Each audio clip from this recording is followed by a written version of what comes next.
হবে, স্বভাব হবে। জামিল জামালি হয়তো বলেছে কিনা জানি না, কিন্তু মেলাতলা দিলে হাসরের ময়দানে পাকড়াও হতে হবে। সেই দিন ফেরেশতা ছেড়ে দেবে না। কারণ আমি যখন আসছিলাম তখন আমি দেখছিলাম যুবক ছেলেগুলো শুধু একবার এ মাথা একবার ও মাথা চান্স নিচ্ছিল, আর বলছিল আল্লাহ এইরকম জলসা বছরে 4 বার হোক, সুযোগ আমাদের চলে আসবে। আর যুবতী কুমড়ো কুমড়ো মেয়ে ছেলেগুলো ঠোঁট পালিশ গাল পালিশ দিয়ে যে হারে মেলাতলা যাচ্ছিল, আমি মনে মনে ভাবছিলাম বোধহয় জালসা তলায় লোকের জায়গা দেওয়া যাচ্ছে না, হবে কি করে, মেলাতলাই তো সব ভিড়। সেই বিকেল থেকে ছুটে বেড়াচ্ছে, ক্লান্ত হয়ে গেছে, জলসা শোনা বাদ দিয়ে উপর হয়ে শুয়ে গেছে। আপনার গ্রামে অনেক জামাই এসছে, বাড়িতে বলে এসছে মা শ্বশুর বাড়ি যাচ্ছি জলসা শুনতে, ও মাল শালির বগলে হাত ভরে ঘুরে বেড়ালো, উপর হয়ে শুয়ে গেল। অনেক বিয়াই এসছে, বিয়ানের সাথে গল্প করতে করতে মাল রাত কেটে গেল। জলসা শোনা কারা শুনবে বলো? আমার শিক্ষিত বন্ধুরা, এই জায়গায় বসবে যারা, এই জায়গা হলো জান্নাতের বাগান। মমিন মমেনা যারা এই জান্নাতের বাগানে বসার সুযোগ পায় তারা। এই জায়গায় সবাই বসতে পারে না, এই জায়গায় সবাই আসতে পারে পারে পারে একটা গন্ধ আসছে না? যাই হোক আসবে, কুরবানি গেছে তো কুরবানিরই গন্ধ হবে হয়তো। হ্যাঁ কি বলছেন বলেন? যাই হোক একটু কষ্ট করেন। দেখবেন ধান চাষ আপনারা করেন, যার ভিতরে চাল থাকে না তাকে আপনারা কি বলেন? আমাদের বর্ধমানের ভাষায় বলে আগরা। আপনাদের মুর্শিদাবাদের ভাষা একটু আলাদা, কারণ নবাবী দেশের লোক আপনারা, আপনাদের নবাবীটাই আলাদা। হ্যাঁ, আপনাদের ভাষায় বলে পাতান, আমাদের ভাষায় বলে আগরা। ও মাল কিন্তু একটাই, যার ভেতরে চাল থাকে না। হাওড়া জেলার লোকরা বলে চিটে। হ্যাঁ, দেখবেন মা বোনরা যখন ঝাড়ে এই পাতান ছিটকে যায় কোনগুলো, ধান যখন ঝাড়ে ছিটকে যায় পাতানগুলো। তো এই জান্নাতের বাগানে ছিটকে থাকবে তারা, পাতান হবে যারা। আল্লাহ বলছেন জাহান্নাম কাঠকয়লা দিয়ে জ্বালাবো না, ওই পাতানগুলো দিয়ে জ্বালাবো। যখন মা বোনরা ধান ঝাড়ে আর নিজের স্বামীকে বলে সব ফেলে দাও, পাতান ফেলো না, ওই ধান সেদ্ধ করার জন্য জ্বালানি করা লাগে। ভাইরা আমার, এই জান্নাতের বাগানে এসেছি, বছরে বছরে ওয়াজ মাহফিল হয়, তাগড়াই তাগড়াই হুজুরকে হায়ার করে নিয়ে আসা হয়। 300 কেজি ওজনের হুজুর, 80 কেজি ওজনের হুজুর, তাগড়াই হুজুর, বুলেট বক্তা, আন্তর্জাতিক খ্যাতিসম্পন্ন বক্তা, মুফাসসিরে কোরআন, জান্নাত পাঠিয়ে দেওয়া বক্তা, 30,000 টাকা দামের বক্তা। এইরকম বহু রকমের ভাষণ দেওয়া হয়, এলান করা হয়, মাইকিং করা হয়। এসব ফালতু কথা। আমি আমিরুল ইসলাম মনে করি বাধাল গ্রামে যদি 10,000 শ্রোতা থাকে আর আমিরুল ইসলাম যদি প্রধান অতিথি হয়ে বক্তব্য রাখে, খোদার কসম এর জন্য আমিরুল ইসলামের বিনা হিসাবে জান্নাত। কি মনে হয়? আমার যদি 1 লাখ ফলোয়ার থাকে, আমার 1 লক্ষ ভক্ত আছে, আচ্ছা 1 লক্ষ ভক্ত বা 1 লক্ষ মানুষের কাছে আমি যদি পরিচিতি হই, তাহলে বোধহয় আমার হিসাব লাগবে না। বলুন না, লাগবে? লাগবে না? কলকাতা এয়ারপোর্টে দাঁড়িয়ে আছি, ত্রিপুরা থেকে ফিরে আসছি ওয়াজ করে, 2-4টে ছেলে আমাকে দেখে চিনতে পেরেছে, তা ছুটে এসে দাঁড়িয়ে বলছে হুজুর একটা সেলফি তুলবো। এইরকম কাত হয়ে সেলফি। আমি জিজ্ঞাসা করলাম কি করবি? বলছে হুজুর কবরে যখন যাব মাল আপনার ছবি দেখিয়ে দেবো। বলছে এইরকম মোটামুটি 24টা আছে হুজুরের ছবি। আচ্ছা বলেন, আমার মতো বক্তার ছবি যদি মোবাইলে রাখা হয়, ফেরেশতা বোধহয় ভয় পেয়ে পালিয়ে যাবে না? বলেন না। আমাদের জুম্মা মসজিদের হাসিবুল সাহেব যদি বলে এই আমি বড় হুজুর, ফেরেশতা বোধহয় আর হিসেব নেবে না। না না, বলেন কি মনে হচ্ছে আপনাদের? ডিগ্রিতে কাজ চলবে না, বড় বক্তা হলে কাজ হবে না, বড় মুফতি মুহাদ্দিস হয়ে সেই দিন ফেরেশতাকে ভয় দেখানো যাবে না, এমএলএ এমপি নেতামন্ত্রী হয়ে লাভ তেমন হবে না। আর মেম্বার হয়েও সেদিন ফেরেশতাকে চমকে দেওয়া যাবে না। পৃথিবীতে এসেছি আমরা আল্লাহর ইচ্ছায়, আর যাব আমরা আল্লাহরই ইচ্ছায়। তাহলে পৃথিবীতে জীবন এতটুকু চালাবো বাপ কার ইচ্ছায়? আল্লাহর ইচ্ছায়। এই কথাটা মনে রাখবেন। শুরু করি। আর একবার আমি সালাম দিচ্ছি, আসসালামু আলাইকুম ওয়া রাহমাতুল্লাহ। আলহামদুলিল্লাহ আলহামদুলিল্লাহ নাহমাদুহু ওয়া নাস্তাঈনুহু ওয়া নাস্তাগফিরুহু ওয়া নু'মিনু বিহি ওয়া নাতাওয়াক্কালু আলাইহি ওয়া নাউযু বিল্লাহি মিন শুরুরি আনফুসিনা ওয়া মিন সাইয়্যাতি আ'মালিনা মান ইয়াহদিহিল্লাহু ফালা মুদিল্লা লাহু ওয়া মান ইউদ্লিলহু ফালা হাদিয়া লাহু ওয়া নাশহাদু আন লা ইলাহা ইল্লাল্লাহু ওয়াহদাহু লা শারীকা লাহু ওয়া নাশহাদু আন্না সাইয়্যিদানা ওয়া নাবিয়্যানা ওয়া হাবিবানা ওয়া হাবিবা রাব্বিনা ওয়া তাবিবানা ওয়া তাবিবা কুলুবানা ওয়া মাহবুবানা ওয়া মাকসুদানা ওয়া সানাদানা ওয়া মুরশিদানা ওয়া আওলানা ওয়া মাওলানা মুহাম্মাদান আবদুহু ওয়া রাসূলুহু الذي أرسله بالحق بشيرا ونذيرا وداعيا إلى الله بإذنه وسراجا منيرا إن الله وملائكته يصلون على النبي يا أيها الذين آمنوا صلوا عليه وسلموا تسليما اللهم صل على مولانا محمد وعلى آل سيدنا। আচ্ছা বাবা, দরুদ কি সবাই পড়বে না স্টেজে আমরা বসে আছি শুধু আমরা পড়ব? দরুদ সবাই পড়বে? বলো না, দরুদ সবাই পড়তে পারে?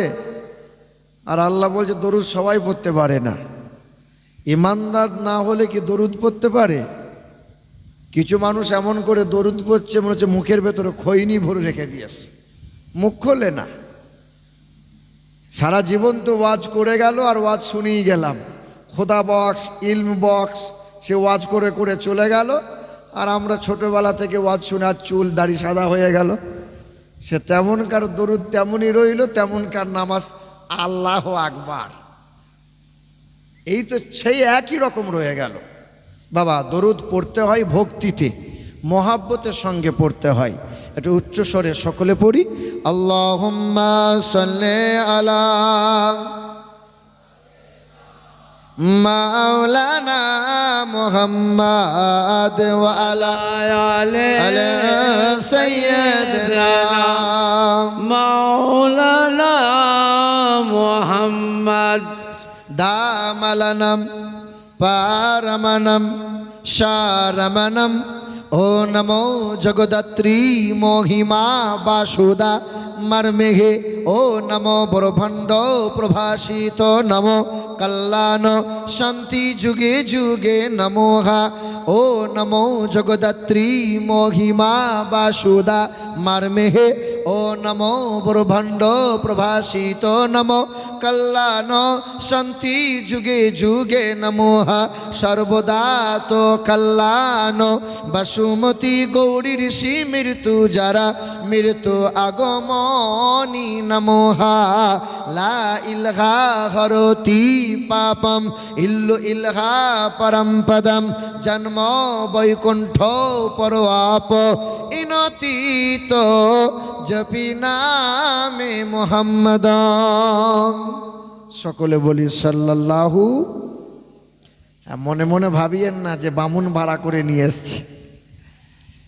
এই ঈদের পরে পরেই আমি ওয়াজ করতে গিয়েছিলাম উত্তর দিনাজপুর করণদিঘি, নাম শুনেছেন আপনারা? তো ওখানেও ছেলেরা সব যুবক ছেলে, শুধু আমাকে পাম দিচ্ছে, হুজুর ধনে দিতে হবে, হুজুর বেদ দিয়ে ধনে দেবেন। আমি বেশ স্টেজে যাই, আমি তো জানি না স্টেজের পিছনের বাড়িটা বামুনের বাড়ি, বারবার ধনে দিতে বলছে, আমি বুঝতে পারি নাই। স্টেজে উঠি, বললেন 2-4 মিনিট 10 মিনিট যখন বেদ পুরাণ পড়েছি, এক বামুন এসে স্টেজের কোণে দাঁড়িয়ে আছে। আমি জিজ্ঞাসা করছি, ব্রাহ্মণ বাবাজি কোনো কিছু সমস্যা? আমি মনে মনে ভাবছি হয়তো কোনো মন্ত্রে গোলমাল হলো নাকি, বামুন কেন এখানে? তো বলছে, না বাবা আমি তো ঘুমিয়েছিলাম, হঠাৎ ঘুমের ঘরে শুনতে পাচ্ছি মন্দিরে পুজো শুরু হয়ে গেছে। ছুটে গিয়ে দেখছি মন্দিরে কোনো মাল নাই, পুজো করে কে? তা ঘুরে এসে দেখি জলসাতলায় মৌলবিতে মন্ত্র পড়ে, শুনে অবাক হলাম। তা সামনে এসে জিজ্ঞাসা করছে, বাবা একটা কথা বলি। তাই বলেন। বলছে, আপনি কি আগে কোনো বামুন টামুন ছিলেন নাকি বলেন তো? তাই আমি বললাম, কি মনে হচ্ছে? বলে, আপনার মন্ত্র শুনে মনে হচ্ছে আগে আপনি বামুন ছিলেন। আমি না, তবে মহান মালিকের দয়ায় আজ পর্যন্ত 19 জন অমুসলিম কালেমা পড়ে মুসলমান হয়ে গেছে। তবে মহান মালিকের ইচ্ছায় আরো 4 জন ওয়েটিংয়ে আছে। তবে দেশের পরিস্থিতি যা বাবা, আমার নওজোয়ান যুবকদের অনেক আবদার, কিন্তু তোমাদের আবদার পূরণ করতে গিয়ে আমার বোধহয় বাড়ি যাওয়া হবে না। কি মনে হয় দেশের পরিস্থিতি? এই যে আমাদের সবচেয়ে বড় খতরনাক হলো ইউটিউবাররা। এই ইউটিউবাররা সবচেয়ে বড় খতরনাক। এরা এমন এমন হেডলাইন লিখবে, দুর্গা ঠাকুরের কোমর ফাঁস করে দিল, হিন্দুদের গরু খাওয়া এই করে দিল, মানে যা না তাই, মানে অটোমেটিক হিন্দু রেগে যাবে। সে দেখবে জালসাটা কি আছে শুনি, কেন করে জানিও না। কিছুদিন আগে লালগোলাতে, বছর খানিক হলো, লালগোলাতে আমি একটা ওয়াজ করেছিলাম যে বাবা, গরু যদি তোমাদের মাই হলো, তাহলে গরুকে তোমরা ফল ফ্রুট খেতে দাও, মায়ের মতো তোমরা সম্মান দাও, খাট পালঙে রাখতে দাও, চামড়ার বেল, চামড়ার জুতা, চামড়ার বেগ পরো না। গরু যদি মাই হলো, তো সেই মাকে মুসলমান ডেকে বিক্রি কেন করলে বাবা? শুধু এই কথাগুলোই বলেছিলাম। না জানি কাটিং করে এমন করে জালসাগুলো দিয়েছে, নবদ্বীপ থেকে মানে হুমকি আসছে, আর আমার কাটিং ভিডিওগুলো দিয়ে মানে বাজে বাজে মন্তব্য দিয়ে সব কমেন্ট করেছে। আমি অনুরোধ করব, ভালো ভালো জিনিসগুলো প্রচার করো। দেশের পরিস্থিতি খুব ভালো না, দেখছেন তো আপনারা, বলেন। এখন চুরি করছে যারা, তারাই বলছে চোর চোর চোর, দেখছেন তো আপনারা। 2 ডাকাত চুরি করতে গেছে, 1 ডাকাত পাঁচিল পার করেছে, ঘরে ঢুকবে ডাকাতি করবে, 1 ডাকাত পাহারা দিচ্ছে। তো পাঁচিল যেই পার করেছে, পাঁচিলটা উল্টে ডাকাতের ওপর চাপা পড়ে গেছে। সকালবেলায় ডাকাত তখন মামলা করেছে রাজার দরবারে, বলেছে, রাজা হুজুর আপনার দরবারে, আপনার এলাকায় বাস করি আমরা, আপনার দরবারে নালিশ দিতে এসেছি, আপনার দেশের ডাকাত আমরা 2-4 বাড়ি ডাকাতি করব, এটাও কি পাবো না? বাদশা বলছে, আমার দেশের ডাকাত ডাকাতি করবে আর পাঁচিল চাপা পড়ে মারা যাবে, এটা মেনে নেওয়া যায়? বোঝা, এক কাজ কর, সকালবেলায় উঠি ডাকাত, বাদশা বলে দিল আমার দেশের ডাকাত চাপা পড়ে গেছে, ওই বাড়িওয়ালাকে ধরে নিয়ে আই, বাড়িওয়ালাকে ধরে ফাঁসি দেবো। ও পাঁচিল এইরকম কেন বানালো? দেশের ডাকাত চাপা পড়ে যাবে না, মেনে নেওয়া যাবে না। বাড়িওয়ালাকে ধরে নিয়ে আসা হয়েছে। বাড়িওয়ালা বলছে, হুজুর বাড়ি আমার, জায়গা আমার, পাঁচিলও আমার, কিন্তু পাঁচিল আমি বানাই নাই, ওই কুদালের বাপ রাজমিস্ত্রি ও পাঁচিল বানিয়েছিল। বলছে, এক কাজ কর, রাজমিস্ত্রিকে ধরে নিয়ে আয়, ফাঁসি দেবো। রাজমিস্ত্রি বলছে, হুজুর এই অপরাধ আমার লয়, মশলা ইট সাজিয়ে আমি পাঁচিল তুলে দিয়েছিলাম, কিন্তু লিভারে আমার মশলা একটু ঢিলা করে দিল। বলছে, এক কাজ কর, লিভারকে ধরে নিয়ে আয়। লিভারকে ধরে নিয়ে আসা হলো। লিভার বলছে, হুজুর এই অপরাধ আমার লয়, আমি বালু সিমেন্ট মাখিয়ে মশলা রেডি করে রেখেছিলাম বালতিতে, পাশে ছিল 1 বালতি পানি, রাস্তা দিয়ে যাচ্ছিল এক হাতি, লাত মেরে দিল, বালতির পানি উল্টে গেল, মশলা ঢিলা হয়ে গেল। হুজুর এই অপরাধ আমার লয়, ফাঁসি যদি দিতে হয় হাতিওয়ালাকে দেন। বলছে, হাতিওয়ালাকে ধরে নিয়ে আই, ফাঁসি দেব। বাদশার দরবারে হাতিওয়ালাকে হাজির করা হলো। হাতিওয়ালা বলছে, হুজুর আমার হাতি ঠান্ডা হাতি, লাফাঝাপা করে না, তবে আমার হাতি যাচ্ছিল পথ দিয়ে, আর রাস্তা দিয়ে যাচ্ছিল এক মহিলা, পায়ে এমন নুপুর পড়েছিল, ওর নুপুরের আওয়াজে আমার হাতি ভয়ে চমকে গিয়েছিল, লাত মেরে দিয়েছিল, বালতির পানি উল্টে গেল, মশলা ঢিলা হয়ে গেল, পাঁচিল দুর্বল হলো, ডাকাত চাপা পড়ে গেল। এই অপরাধ আমার লয় হুজুর, ওই মহিলার দোষ। বলে ছত্তরে মাকে ধরে নিয়ে আই। ছত্তরে মা এসে বলছে, হুজুর আমার 4টে ছেলে 6টা মেয়ে, আমাকে ফাঁসি দিয়ে না। বলছে কেন? বলছে আমার দোষ লয় হুজুর, আমি স্বর্ণকারকে বলেছিলাম আমি পায়ের নুপুর বানাতে দিয়েছিলাম, ও একটু ঘুঙুরটা বেশি দিয়ে দিয়েছিল। বলে এক কাজ কর, স্বর্ণকারকে ধরে নিয়ে আয়। স্বর্ণকারকে ধরে নিয়ে আসা হলো। স্বর্ণকার ছিল রোগা পাতলা মানুষ, এসেই বলছে হুজুর ফাঁসি দেবেন, দেন, আমার কোনো ছলনা বাহানা নাই, এমনি বউয়ের কাছে সুখ সম্মান নাই। হ্যাঁ, রোগা পাতলা মানুষ, ফাঁসির জন্য তৈরি হয়েছে, দেহ যেমন গলা তেমন। ফাঁসির দড়ি যেই গলায় পড়িয়েছে, টান দিয়েছে তো ফাঁসির দড়ি টুক করে খুলে যাচ্ছে। তো বাদশা বলছে এ মালকে ফাঁসি দিয়ে লাভ নাই, খুঁজে দেখ যার গর্দান মোটা সেই মাল ধরে নিয়ে আই, ফাঁসি দেবো। খুঁজে খুঁজে পায় না, পেয়েছে এক পীরের মুরিদ। দেখবেন যে বাড়িতে পীর যায় খাদিম তার পিছনে পিছনে যায়, পীর যা না খায় খাদিম তার ডবল চালায়। হ্যাঁ, দেখবেন মৌলানা হাসিবুল যদি কারোর বাড়িতে দাওয়াত যায়, যে ইমাম সাহেব যা না খাবে, সাগরের যদি সঙ্গে যায়, ও সাবাত সাবাত করে চালাবে। দেখবেন এ বাবা, ছিল এক পীরের মুরিদ, মাল সস্তায় পেয়ে বস্তায় ভরেছে, খেয়েছে, গর্দান মোটা করেছে, সে মাল ধরে নিয়ে রাজার দরবারে হাজির। বাদশা বলছে এই মালকে ফাঁসি দেব। বলছে হুজুর আমার অপরাধ। বলে তোর অপরাধ, তোর গর্দান মোটা, ওই জন্য। বলছে হুজুর আমাকে ফাঁসি দেবেন, তাহলে একবার চান্স দেওয়া হোক, পীর সাহেবের সঙ্গে দেখা করব। বলে তাড়াতাড়ি যা। পীর সাহেব কি বলছে হুজুর আমি আপনার মুরিদ খাদিম লোক, আপনি যেখানে যেতেন আমিও সেখানে যেতাম, আপনি না খেতে পেলে আমি সব চালিয়ে দিতাম, হুজুর আমার ফাঁসি দেবে বলছে, একটু দেখেন কি করা যায়। পীর সাহেব বলছে বাবা তুই আমার মুরিদ, চিন্তা করিস না, আমি দেখছি।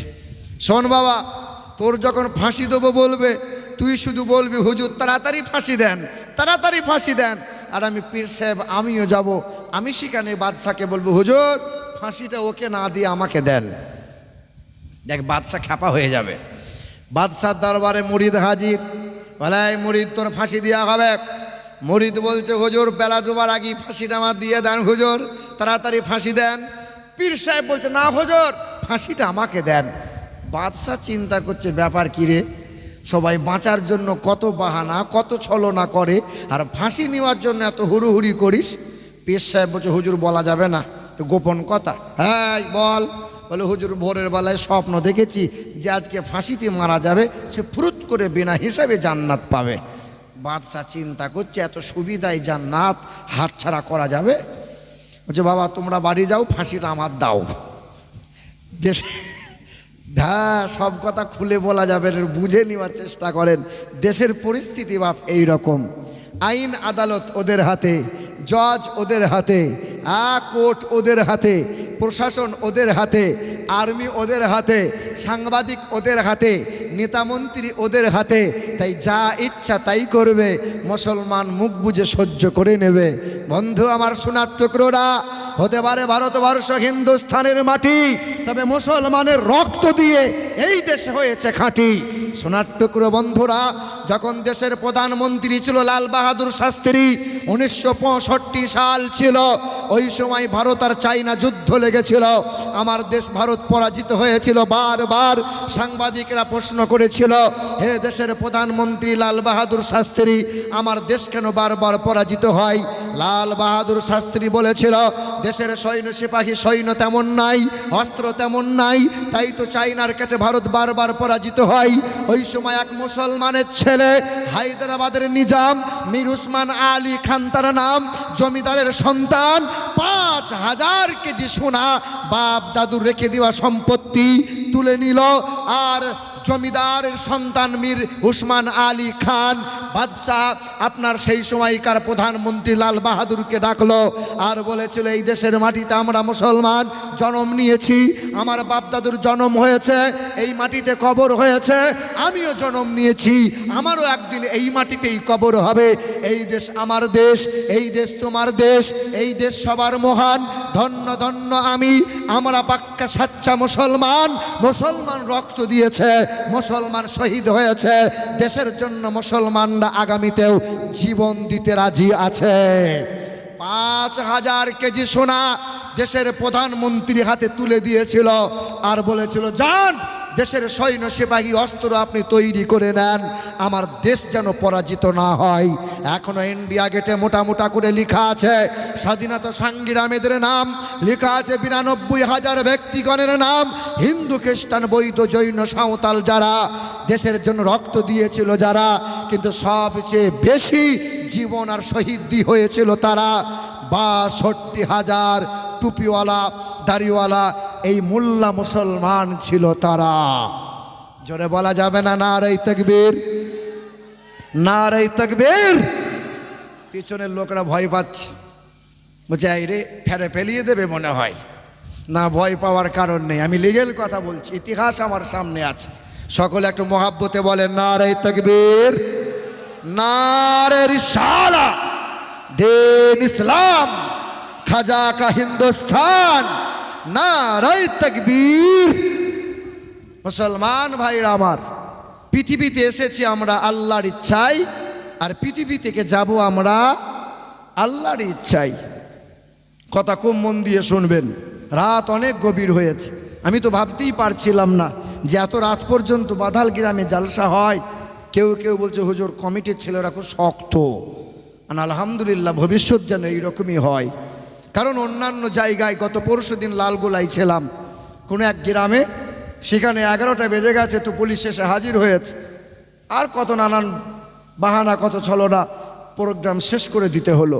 ভাইরা আমার, পৃথিবীতে এসেছি আমরা কার ইচ্ছায়? যদি আমরা নিজেরা ইচ্ছে মতো আসতে পারতাম তাহলে গরিবের ঘরে কি আসতাম বাবা? নবাবের বাড়িতে আসতাম। আর যদি ইচ্ছে মতো যাওয়া হতো, কেউ কি এত সহজে চলে যেত? বলেন না। 2 বছর মায়ের স্তনে মুখ লাগিয়ে দুধ পান করে, কখনো দেখেছেন শখ করে বাচ্চা দুধ ছেড়ে দিয়েছে? দুধ ছেড়েছে। মা বহু চেষ্টা করে, এমনকি নিম পাতা বেটে বেটে স্তনে দেয় বাচ্চা যেন দুধ ছেড়ে দেয়। 2 বছরে বাচ্চা যদি শখ করে দুধ না ছাড়তে চায়, 70 বছর 80 বছরের মুরব্বিটা কেউ কি দুনিয়া ছাড়তে চায়? আমি প্রায় বলে থাকি, আমার বাপের নানি বেঁচে ছিল 118 বছর, রুগা পাতলা মানুষ ছিল, লম্বা মানুষ ছিল, 118 বছরের মহিলা।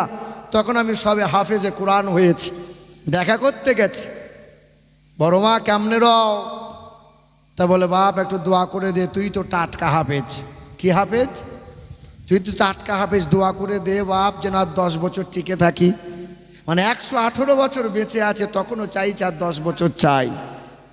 কেউ কি মরতে চাই বাবা? আগে কারা মরবে? যুবকরা তো ভেবে নিয়েছে এখন তো আমরা মরবো না, আগে মরবে কারা? আগে মরবে কারা? বুড়ো যারা। এই গত পরশুদিন 3 দিন আগে, মানে বকরা ঈদের পরের দিন, আমারই গ্রামে, আমারই পাশের গ্রামের ছেলে অ্যাপাচি গাড়ি নিয়েছে, মাঝে মধ্যে গিয়ারে প্রেসার দেয়, গ গ করে আওয়াজ হয়, আর পাশের লোকরা সবাই তাকিয়ে দেখে, সাংঘাতিক এঁড়ে গরু। সাংঘাতিক বাপের ছেলে, বাপ যেমন বাচ্চা তেমন। দেখবেন মাটি যেমন হয় গাছ তেমন হবে, মাটি ভালো হলে গাছ ভালো হবে, গাছ ভালো হলে ফল ফলন ভালো হবে, কারখানা ভালো হলে প্রোডাক্ট ভালো হবে, আর মা বাপ যদি ভালো হয় বাচ্চা ভালো হবে। তো ছেলেটা 22 বছরের ছেলে, অ্যাপাচি গাড়িতে বারবার গিয়ার দেয়, গ গ করে আওয়াজ হয়, একবার ডান দিকে যায় বাম দিকে যায়, কিছু সময় পর একটা টাটা সুমো এসে ঠুকে দিল, 20 হাত তপাতে গিয়ে ছিটকে পড়ে গেল, মাথা দিয়ে সামান্য কান দিয়ে রক্ত বেরিয়ে গেল। বলো মাল কেল্লাফ হতে পৃথিবীতে আর নাই। ওই যুবকরাই তো বলে আগে তো এখন মরবো না, মরবে আগে কারা? কারা মরবে বাপ? বলো না, কারা মরবে? কার কখন মরণ হবে কেউ কি জানে? কত মা আছে বাচ্চা নাই, কত বাচ্চা আছে তো বাপ নাই, কত দাদু আছে তো পুতা নাই, নানা আছে তো নাতি নাই, কত বাপ মা এখনো ঠাড়ো হয়ে রইল। আম গাছে অনেক মুকুল আসে বাপ, সব মুকুলে আম আসে না। যদিও কিছু কিছু আম ধরে আছে, এ শেষ পর্যন্ত লাস্টিং করবে মনে হয়। সব গাছ সব চারা গাছ হয় না, যদিও কিছু গাছ হয় লাস্টিং শেষ পর্যন্ত করে না। এবার পৃথিবীতে ফিরাউন বলে এক বাদশা ছিল, নাফরমান ছিল, নাম শুনেছেন আপনারা? ফিরাউন সেই নাফরমান ১৫০০ বছর বেঁচে ছিল। যে ফিরাউন ৪৫০ বছর রাজত্ব করেছিল, ওই ফিরাউন বাদশাহিত্য করার আগে তরমুজের ব্যবসা করেছিল। ফিরাউন বাদশাহিত্য যখন পেয়ে গেল, তখন সে নিজেই বলেছিল আমি বড় ক্ষুধা, আমাকে কেউ মারতে পারবে না। আল্লাহ বলেছিল নাফরমান, তোরে চুবিয়ে চুবিয়ে মারবো, তোরে সহজে ছাড়বো না। জানেন তো আপনারা, নমরুদ বলে এক নাফরমান বেঈমান ছিল। যে নমরুদ ছোটবেলায় পরের বাড়িতে রাখালি করেছিল, পথের মাঝে সুরমা কুড়িয়ে পেয়েছিল, চোখে যতবার সুরমা দেয় জমিনের তলায় হিরে জহরত মণিমুক্তা দেখতে পায়। সেই নমরুদ বাদশাহিত্য পেল, ৮০০ বছর জীবন পেল। হ্যাঁ, সেই নমরুদ বলেছিল আল্লাহকে মার্ডার করব, আর মহান মালিক বলেছিল তোরে মশা দিয়ে শায়েস্তা করব। না, বাদশা ছিল, বাদশা। শোনো নাই, সাদ্দাত বলে এক নাফরমান বাদশা ছিল। যেই দিন সাদ্দাত ভূমিষ্ঠ হয়েছিল, মা মারা গিয়েছিল, বাচ্চা মহা বন্যায় মহা প্লাবনে ভেসে গিয়েছিল। ওই বাচ্চাকে বাঘে করে তুলে নিয়ে গিয়েছিল। ওই বাচ্চা বাঘের দুধ খেয়ে কয়েক মাস বড় হয়েছিল। নদীপথে মাঝি নৌকা নিয়ে যাই তো বাচ্চার কান্না শুনতে পাই। ওই বাচ্চাকে গ্রামে তুলে নিয়ে যাই, বাচ্চা বড় হয়, বাচ্চার নাম সাদ্দাত হলো। বড় হয়ে বাদশাহিত্য পেল, আল্লাহকে বুড়ো আঙুল দেখিয়েছিল, আল্লাহর জান্নাতে আমি সাদ্দাত যাব না। শখের জান্নাত তৈরি করেছিল, জান্নাত দেখবে বলে জান্নাতের দরজায় দাঁড়িয়েছিল। মালাকুল মাউত ফেরেশতা গলা টুটি ধরেছিল, শখের জান্নাত আর দেখা হয় নাই। ভাইরা আমার, এরা এক একটা ইসলামের দুশ্মন। কাবা শরীফকে ধ্বংস করতে